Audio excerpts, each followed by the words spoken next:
Hello, lovely listeners, and thank you for joining Confessions in the Powder Room.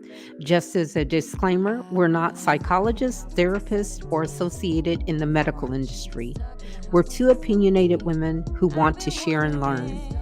Don't forget to hit that like, share, and subscribe button, and welcome to Confessions in the Powder Room.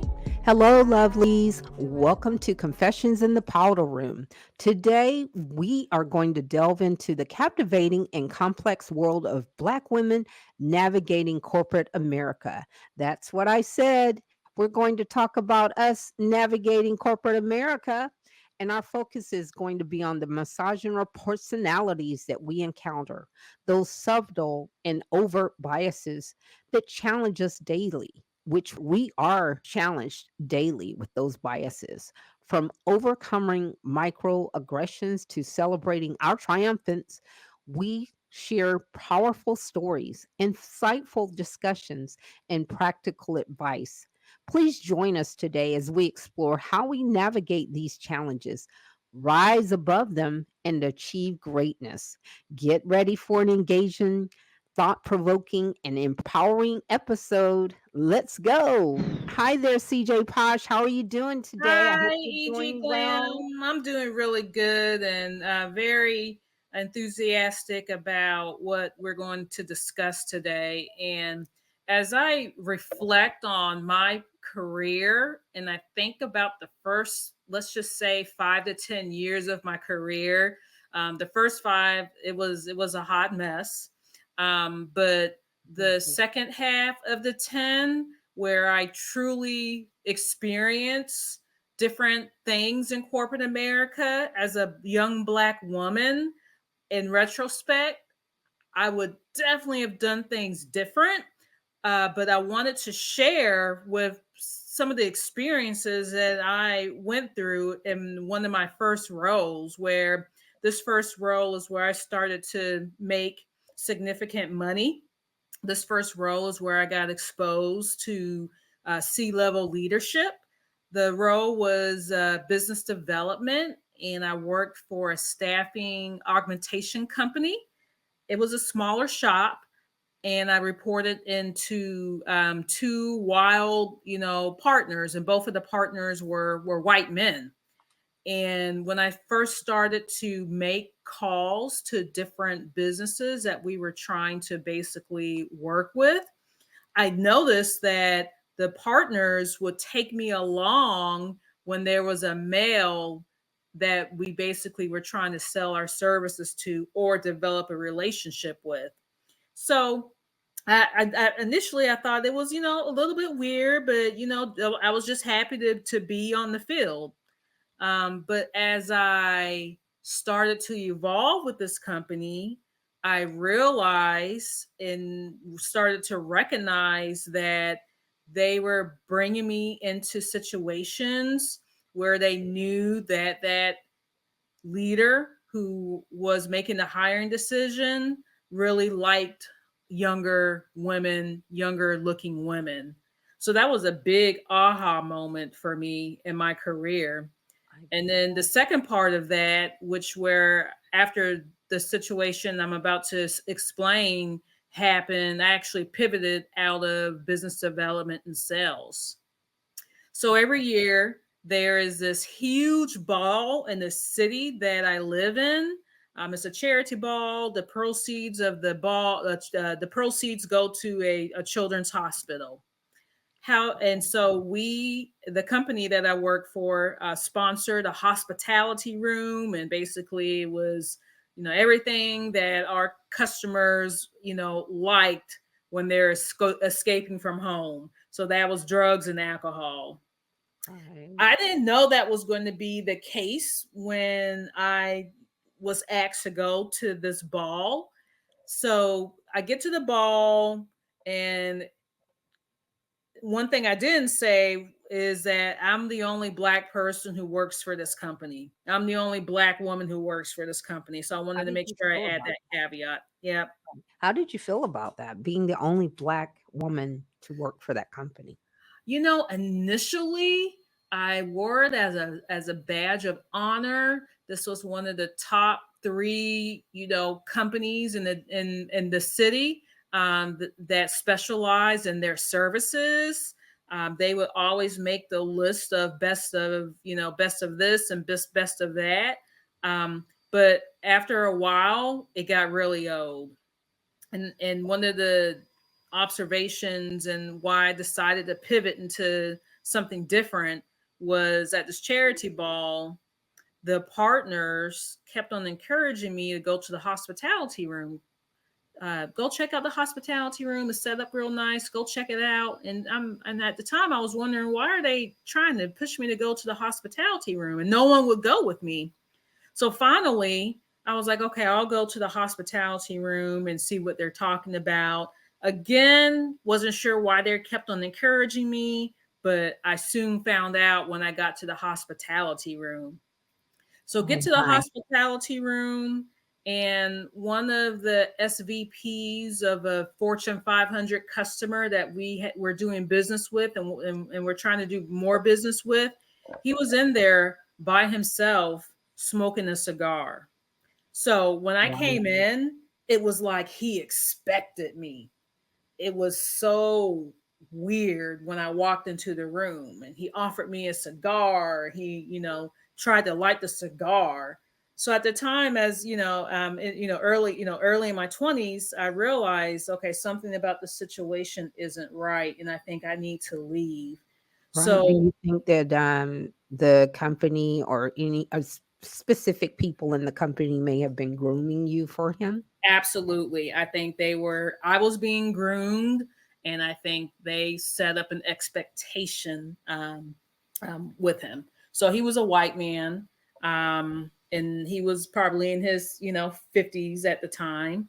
And my radar went up, and I realized I need to get out of this situation and out of this hospitality room as soon as possible. And how did you do that? So I told him I'm going to run to the restroom to freshen up, and then I'll be right back. Go to the bathroom, walk out the bathroom, walked out the door, and actually walked to my car and left. That seems like the most reasonable things to do. So, do you think that because, the introduction of drugs and alcohol and the encouragement to go into this specific room to meet, let's say, someone that might have been a customer or, someone that the company regards very highly, may have singled you out and said, that's the one I want, and let's loosen her up or get her more comfortable by introducing drugs and alcohol and then encouraging her to enter that room. You think that? Absolutely. And that was absolutely going on. And I remember even first getting to the event, these are all white boys. And so they kept on asking me, hey, do you want to bump? Do you want to bump? And at the time, I'm like, what are they talking about bump? I don't know what they mean by that. So then I found out, they were asking if I wanted to, participate in, recreational activities. And so Mm, although I wasn't doing that, I was drinking. They kept on bringing me drinks. So absolutely, they had a game plan in place, where they wanted me to go in the hospitality room, and interact with this SVP, no doubt.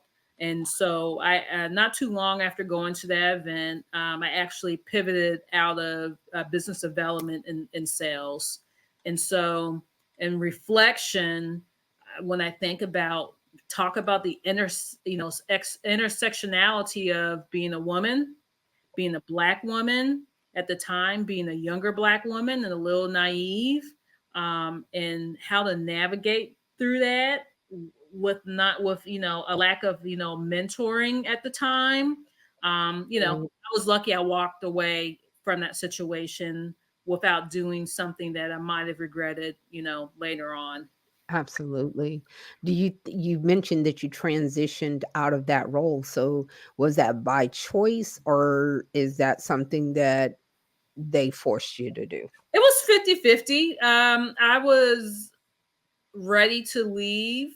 I realized for me and my personality and just where understood from a morality perspective, that wasn't anything I was interested in doing in my career, in that capacity. And they they probably felt the same way after they saw, a lack of enthusiasm, in my role at the time. And Mhm. so basically I left, and they were probably happy about it. So great lesson for me. That was something that I wouldn't take back, because it has allowed me to really be cautious on how I navigate through different scenarios with corporations, especially at night. Absolutely, and our parties are, atmospheres Yes, where, you're, not basically you're considered not to be at work, you're off the clock. you're off the clock. Um, yeah, Exactly. but I appreciate you, like, sharing such a powerful story and just talking about the microaggressions there. A lot of individuals kind of just pressuring you to go into a room that's just something you don't expect, but when it happens to you, you're expected to it sounds as though you were just expected to, "Hey, this is just part of the job." Part of the Yeah, job. mm, It was unspoken right, completely. So, right. lesson learned. So I know for you, EG Glam, one thing that I've always admired about you is the different leadership roles that you've done, in the span of your career. And so I would love to hear, some of your personal challenges and working as a Black woman, in a male dominated environment. Yeah, sure. I appreciate that. Thank you, CJ Posh. So, one of the things that I had the opportunity to do, and I'm very thankful for, I came out of college and I was offered an opportunity, a leadership role that I was able to report into the CEO, HR manager. So, really great, in my early 20s, very excited about the role and just what lied ahead for me. Uh, as soon as I started day one, this was so intriguing. After I received the offer letter and signed off on the offer letter, I walked in first day and I was told that the company had actually given the HR manager role to a 14-year veteran within the organization who basically felt some type of way that I was a newcomer and I was a Black woman coming in to do the job that she actually wanted to do, but she lacked the educational background. But because she said something, they decided to give her the job and they presented me with her role. Um, I think I worked on that job maybe a week. And I went to the employer and I said, "This is not what you hired me for." I go back and I looked at my signed offer letter because I had a copy of it. And this is not HR manager work. And I'm highly disappointed. What I can say I'm very thankful for is that I had the opportunity. I did take a lunch during the week and I saw that there was another opportunity with the staffing organization that may have been 2 blocks away.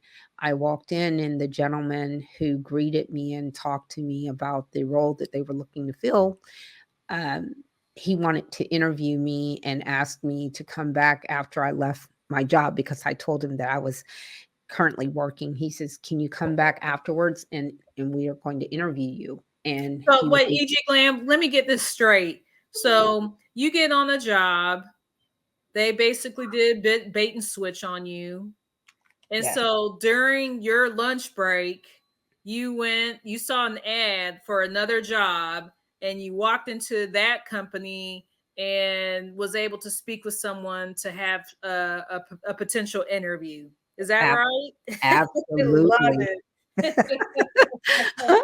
So, touche to me, and, I was able to go back to that same, potential employer. This happened on a Wednesday, and then he asked me to come back on that Friday, and he says, "Hey, I'm going to hire you. We're going to go through the drug screen background check." And so I went and I told the employer that had hired me, a week prior to, and I'm not going to be back on Monday. You have to find someone else. Sorry. I'm out. I'm out. I gave them the deuces. I Uh-huh. was good to go. That's just one of the intriguing stories. But I wanted to add on to that, and the company that I started working for, a great company, had a great time, appreciate everything, every opportunity and door that they opened for me. Uh, when it came to nominate, we talked about, you discussed your story of, after work settings and being at a ball. So they had the company threw a ball each year around Christmas time, and I was able to go to each ball. Where in each year after my first year of employment with the company, I was nominated for branch manager of the year.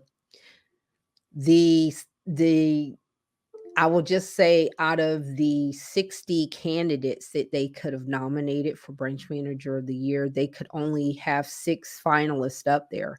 So each year I was one of 6 finalists. The the landscape, though, up there, of those 6 finalists, I was the only Black woman and I was the only female. So each year I was able to get onto that stage and compete with um a group of white males for branch manager of the year. And they nominated me. I was nominated by my regional manager. I was nominated by my district manager. And I had several accolades, showing that I have proven myself. But the owner of the company decided otherwise. So he, each and every year, a male one. So finally, the third year, I said, you know what? I'm not going to do this anymore. I'm done. I'm out. There's something wrong, systematically wrong here. Not only that, what struck me as odd is that the finalists for the branch managers of the year, the men changed, which means that every finalist changed. So it wasn't the exact same set of guys that was up there. I was the only consistent person. So you would think, like, okay, this woman's been here 3 years in a row. We're going to hire, we're going to give her the branch manager of the year. No, it just did not work out like that. So I just, got off of the stage and went to my regional. I said, you can look for a replacement. I'm done. Oh. And within 2 months, I found myself in Dallas, Texas, uh, and with a new employer.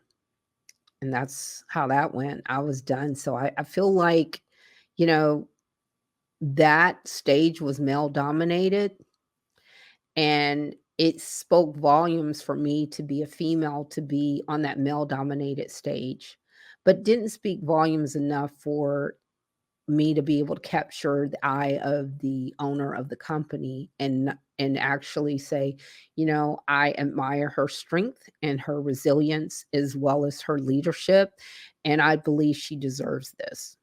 Never panned out like that, but it's okay. I'm good. I'm good. I'm And good. I'm sure, one of the things that I'm seeing that you and I have in common with the stories that we've shared so far Mhm. is we both ended up leaving the situations. Yeah. Um, and so is that a strategy for black women to take?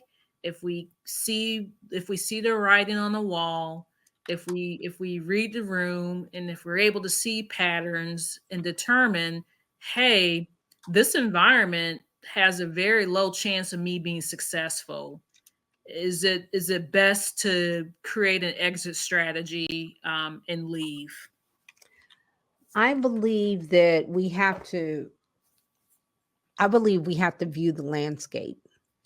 and determine our success and the success of it. Let's say if we're in a leadership role and we have 6 report tos or what have you, uh, our success is determined based on the employees we employ, correct?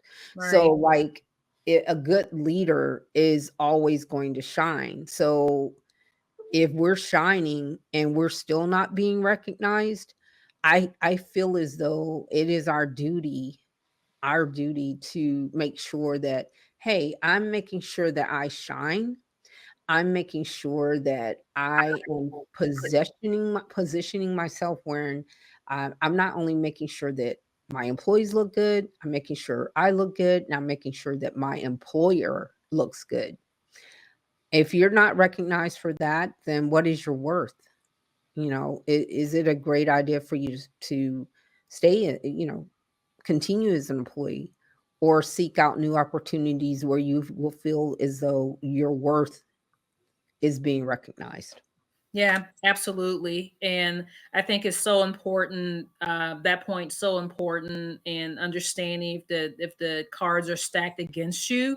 And that really all ties into mental health as well. Especially in high pressure environments. Just to share another story real briefly, while I worked for it was a big four consulting organization, years ago. It was a very pressure cooker consulting agency. Um, and the customer that we were working with, they were very stressful. The partners are very stressful. The competitive landscape with the consultants is a very competitive and stressful, environment as well.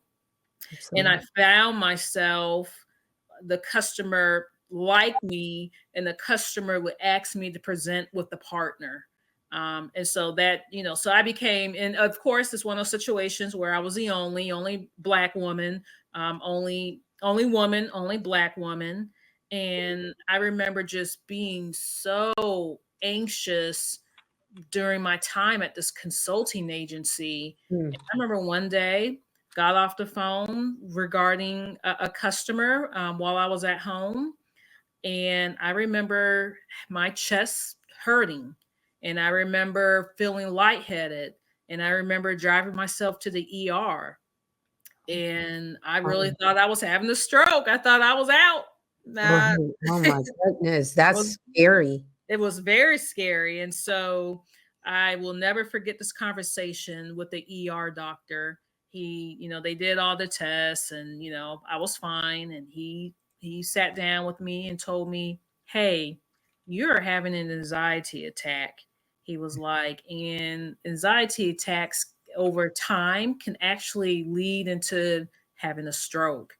I don't know what you have on your plate or what's stressing you out, but you need to stop because this isn't good and you're too young to be going through this.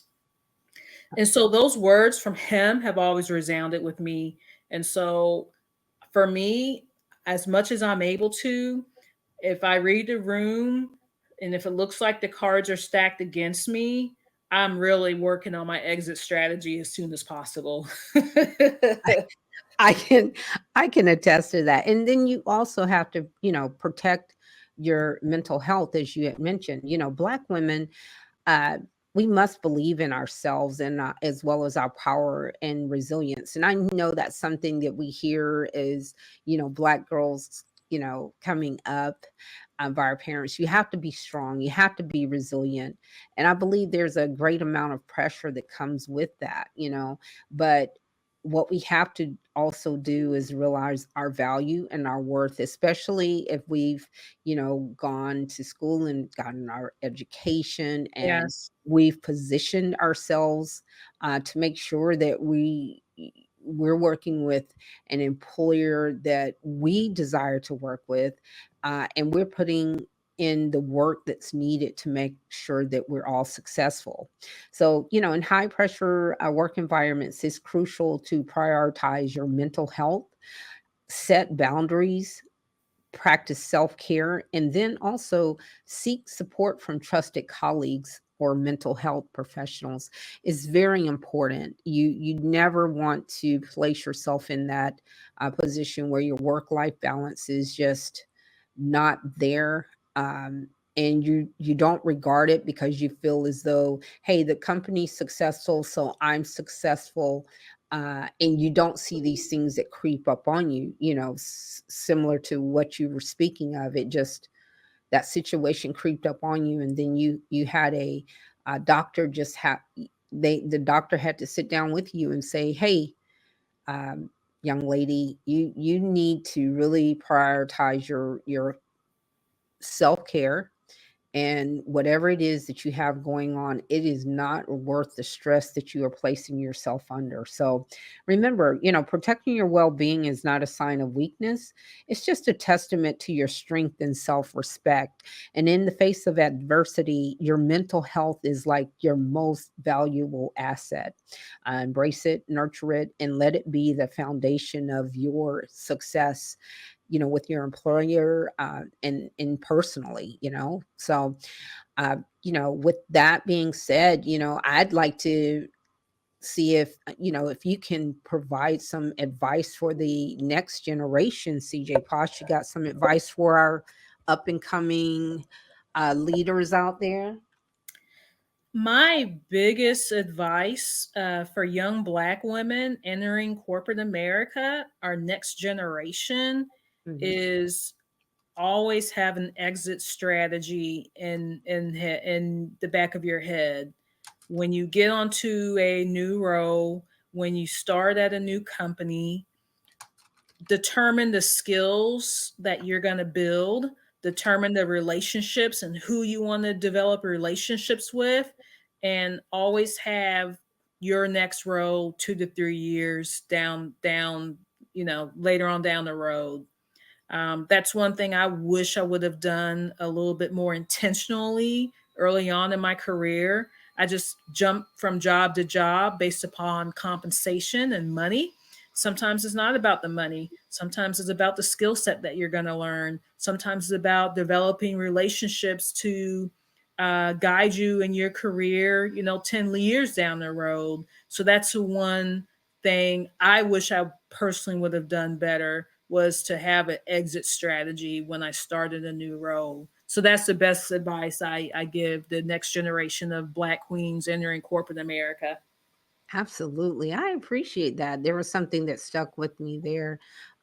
You mentioned, uh, jumping from one job to the next because, we're thinking about salary or power. We're not really thinking about how this role can actually um, help us for the long term. We're thinking about the power that we have right there, and the mistake that we have another employer that's seeking out our skill set, and they're offering the type of salary that we would like to have. So we're not thinking about that, at the time. But then once you settle into a role, you think back, oh man, I wish I would have stuck with what I had, you know, Right. but, hindsight is 2020, but definitely appreciate those tips, CJ Posh. I myself have some tips. I do believe in building a strong network, connecting with a mentor. Yes. I had a mentor that has always offered great advice, support, and insights. Developing a personal brand, showcase those skills, and leverage social media, because social media has not always been there. So it's great to have social media out there. You can develop and cultivate your own brand now. Cultivate a growth mindset, embrace continuous learning. Of course, advocate for yourself. And above all, prioritize that self care. Yes. Maintain that work life balance, because you will appreciate it. Trust me. Trust me. You will appreciate it. It's just very important, and those are things that I'm sure, I didn't look at. Yeah, neither did Um, I. right. I wish I had someone that would say, you have to set those boundaries. You have to ensure you have time for yourself and your personal life. I wish I had someone that would have provided that to me. I didn't. It's okay now because I am prioritizing self-care, but I certainly wished I would have heard about that 10 years ago. Yeah, I CJ, think that's a generational thing, right? Like, I think with our generation, it was go to school, work hard. absolutely. Absolutely. Yeah. Didn't hear those stories of, hey, you need a personal day. Okay. Mhm. Mhm. It was almost like you felt guilty if you took a personal day, right? Yeah, absolutely. You didn't take a personal day unless you were dead, or halfway dead. Right, So, right. Absolutely. But before we close out today, we want to encourage everyone to, share your story and your experience in regards to how you have navigated the corporate landscape as a Black woman. We would love to hear your experiences. CJ Posh has a breadth of experience, and I do as well. So we have different approaches to the same subject that matters to us deeply, and we would love to hear your feedback. Make sure that if you do have something you'd like to share, we do have our email. We also have where you can post in the chat and let us know what you're thinking about, and we're willing to discuss it on any episode, on any of our future episodes. And don't forget to like, share, and subscribe. And also, before we go, CJ Posh, did you have anything else before I give everyone a preview of our next episode? no, I am very excited about this next episode. All right. Well, I'm glad to hear that. So, with that being said, I just want to say, believe in yourselves. I'll close this out and say, believe in yourself and just know that navigating that corporate landscape is something that a lot of us have faced, but having the proper resources in place, there's so many resources today. Please take advantage of them. With that said, Black women, believe in your power and your resilience. In high pressure work environments, prioritizing mental health is something that we always want to take advantage of. Join us next week for another episode of Confessions in the Power Room. Now, next week, we're going to dive into the juicy topic, WAP after 40. Do we still have that juice? We'll explore how desire, intimacy, confidence, all of that evolves as we age, with candid conversations, expert insights, and a few laughs along the way because we can share some. Don't miss this engaging and empowering discussion that celebrates our sexuality and our vitality at any age. CJ Posh? I'm excited to talk about this. And so, lovelies, we'll see you next week. Okay, sounds great. Don't forget to like, share, and subscribe. Thank you so much. And thanks for joining us with Confessions in the Powder Room. Take care now.